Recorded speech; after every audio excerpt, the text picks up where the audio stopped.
speaking of healthcare and healthcare availability, the South of the United States really needs Obamacare, and the South of the United States is really against Obamacare. There's an interesting article from the AP's Bill Barrow where he says, as more Republicans give in to President Barack Obama's healthcare overhaul, an opposition bloc remains across the South, including governors who lead some of the nation's poorest and unhealthiest states.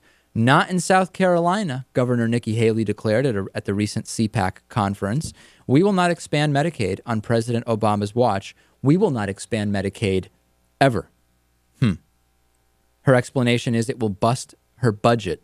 Now, the problem is that hospital groups, patient advocacy groups, so many different organizations are contacting these southern states that are opposed to Obamacare, opposed to the expansion, and saying, you know what, we actually need this. It's actually something good. So what's going on is that some of these states are looking for ways to essentially do the letter of what is outlined in Obamacare, but not do it under the umbrella of the Obamacare mandated Medicaid or Medicare expansion for political reasons. Again, politics is being played with people's health. Yeah.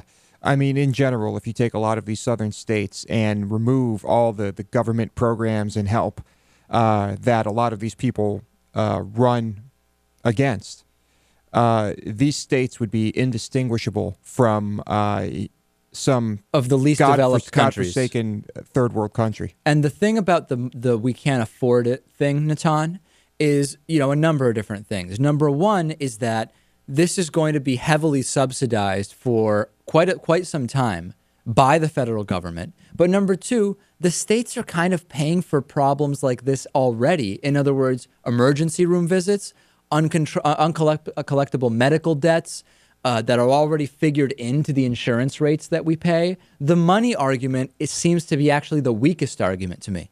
Right. There is a way out, which I think Arkansas is doing, and maybe South Carolina and Texas will follow. We'll see, which is that I guess the Obama administration has allowed one of these states to, instead of taking the money that would go to Medicaid and expanding Medicaid, they'll just use it to buy their own residents' private health insurance. Right.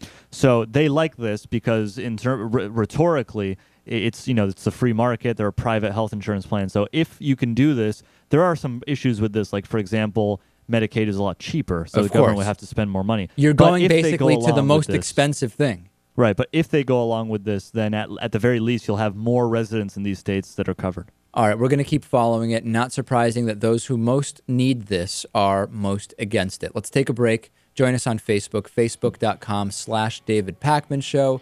Next, we will talk about what's going on in Ecuador with the Amazon. Stay with us. The David Pakman Show at davidpakman.com.